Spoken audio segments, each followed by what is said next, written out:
हम अब्दुल्ला मुफ्ती और गांधी नेहरू नहीं हैं जो चुनाव आयोग को, इंस्टीट्यूशंस को गाली दें।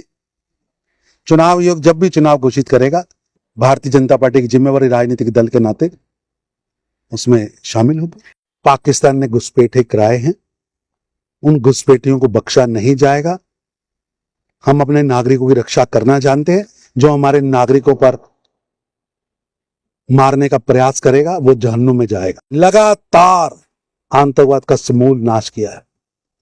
पत्थरबाजों की फौज होती थी, पाकिस्तान के झंडे चढ़ते थे। ये उमर अब्दुल्ला जी के पिताजी जब मुख्यमंत्री थे तो क्या हालात थे? जब उमर साहब भी मुख्यमंत्री थे तो कभी बताएं, कभी जीवन में वो एक कदम भी पैदल चले हों हथियारों की छांव के बिना? आज वो खुलेआम घूमते हैं। ये राहुल गांधी जी जन्म से लेकर आज तक कभी गुलमर्ग में आए? आज वो स्नोबॉल खेल रहे हैं क्योंकि नरेंद्र मोदी जी की जीरो टॉलरेंस ऑफ टेररिज्म है। बीजेपी के नेशनल जनरल सेक्रेटरी तरुण चुग जी सांबा पहुंचे हुए हैं। आज इनसे जानने की कोशिश करेंगे कि जिस तरह से आने वाले दिनों में चुनावों को लेकर सरगर्मियां जम्मू कश्मीर में काफी तेज है। सर, क्या कहेंगे? जम्मू कश्मीर में चुनावों की सरगर्मियां तेज हैं, बीजेपी किस तरह से तैयारी कर रही है इस चुनावों में उतरने के लिए? चुनाव घोषित करने का काम चुनाव आयोग का है। भारतीय जनता पार्टी एक जिम्मेवार राजनीतिक दल है। हमने कभी बायकॉट की राजनीति नहीं की। हम अब्दुल्ला मुफ्ती और गांधी नेहरू नहीं हैं जो चुनाव आयोग को, इंस्टीट्यूशंस को गाली दें।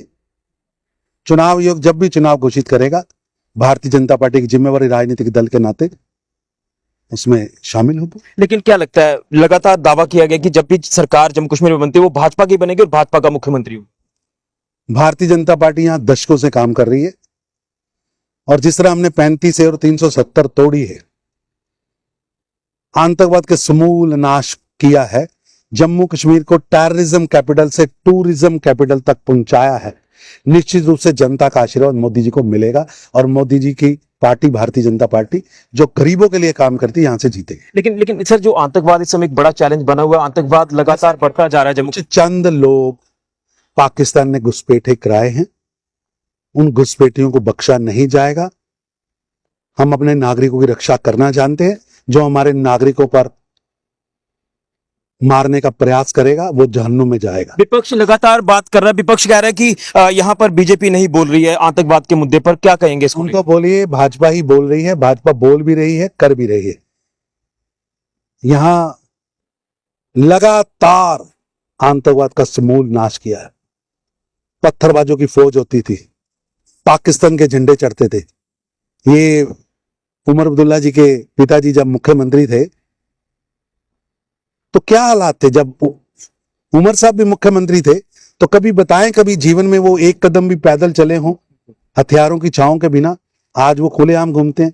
ये राहुल गांधी जी जन्म से लेकर आज तक कभी गुलमर्ग में आए? आज वो स्नोबॉल खेल रहे हैं क्योंकि नरेंद्र मोदी जी की जीरो टॉलरेंस ऑफ टेररिज्म है।